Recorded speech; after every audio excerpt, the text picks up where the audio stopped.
Hello everyone, welcome to my channel. இன்றைக்கி முட்டை gravy எப்படி பண்ணலான்றத சொல்கிறேன். அதுக்கு ஒரு 4 முட்டை போல் வேக வச்சு எடுத்துக்கோங்க.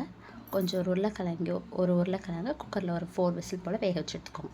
இப்போ ஒரு கடாயில் ஒரு அரை முடி தேங்காய், இஞ்சி பூண்டு, பெருஞ்சீரகம், ஒரு வெங்காயம், ஒரு தக்காளி இதெல்லாம் போட்டு நல்லா வறுத்துக்கோங்க. நல்லாவே வறுக்கணும். அப்போ தான் நம்ம கிரேவி வந்து ரொம்ப டேஸ்ட்டாக இருக்கும்.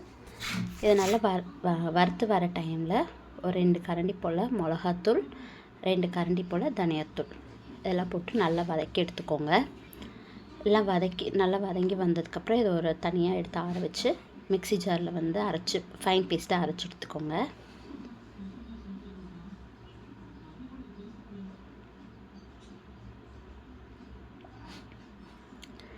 இது நல்லா ஃபைன் பேஸ்ட்டாக அரைச்சி வச்சதுக்கப்புறம் இன்னொரு கடாயில் கொஞ்சமாக எண்ணெய் ஊற்றி கடுகு, பெருஞ்சீரகம், ஒரு ஸ்பூன் போல் சீரகம், பட்டை, பே லீஃப் எல்லாத்தையும் போட்டு நல்லா வதக்கிக்கோங்க.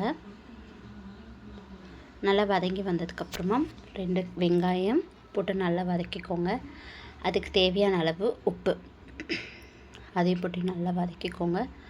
கொஞ்சம் நல்லா வெங்காயம் நல்லா வதங்கி வந்த பிறகு அது கூடவே பச்சை மிளகா அதையும் போட்டு நல்லா வதக்கிட்டு இதுக்கு கொஞ்சமாக மஞ்சள் வந்து மிக்ஸ் பண்ணிக்கோங்க. மஞ்சள் பொடி போட்டு நல்லா மிக்ஸ் பண்ணிங்கன்னா சீக்கிரமாக வெங்காயம் நல்லா வதங்கி வந்துடும்.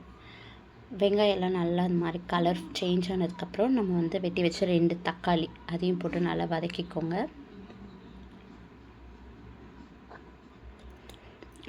இந்த டிஷ்ஷுக்கு வந்து நல்லா வெங்காயம் தக்காளி வந்து நல்லா வதங்கியிருக்கணும். அப்போ தான் ரொம்பவே டேஸ்ட்டாக இருக்கும். இப்போ வந்து நம்ம வேக வச்ச முட்டையும் உருளைக்கிழங்கு இதெல்லாம் போட்டு நம்ம ஃபைனாக பேஸ்ட் பண்ணி வச்சுருந்த மசாலாவையும் அதில் மிக்ஸ் பண்ணிட்டு ஒரு 10 மினிட்ஸ் நல்லா கொதிக்க விட்டுக்கோங்க. இப்போ வந்து 10 மினிட்ஸ் கழிச்சு கொதிக்க வச்சு எடுத்திங்கன்னா டேஸ்டியான முட்டை கிரேவி வந்து ரெடி ஆகிடும். இது வந்து சூடான சாதத்தில் வச்சு நீங்கள் சாப்பிட்டு பாருங்கள், ரொம்ப டேஸ்ட்டாக இருக்கும். சப்பாத்திக்கு சாப்பிட்லாம், தோசை, சாதம் எதுக்கு வேணால் ட்ரை பண்ணலாம். ரொம்பவே டேஸ்ட்டாக இருக்கும். ட்ரை பண்ணிவிட்டு அவங்களோட ஃபீட்பேக்கை என்னோடய சேனல்ஸ் டெக்ஸ்ட் பண்ணுங்கள். தேங்க்ஸ் ஃபார் வாட்சிங். Subscribe my channel. பாய்.